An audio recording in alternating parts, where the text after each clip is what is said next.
E agora? Vamos comer um pouquinho de carne verde. Bem verdinho, da cor do Shrek. Pedrão, que cor que é a carne? A carne é verde e o giló é vermelho. Ah, Taquinho, que cor que é a carne? A carne é verde. Você mesmo tá vendo a carne verde? Não foi verdeado, não. Ô, mas insiste aí, vai insistir até o fim, velho. Vai insistir até o fim, cara. É, você tá ruim mesmo. Nossa. Tá me enxergando a carne verde. Eu acho que tá ganhando muito seu carro. Essa carne tá verde. Eu acho que tá ganhando muito seu carro ali, velho.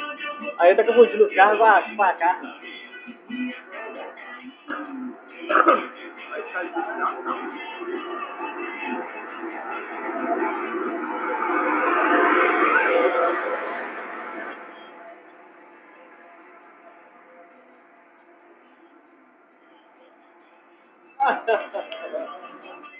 Que cor que é a carne? Ai, ai.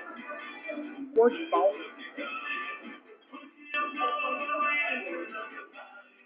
Ainda bem que essa câmera não. Ai, ai. Vai dar pra filmar carne verde lá. Carne verde, limão. Ai, meu Deus do céu, cara. Cada comendo picanha verde.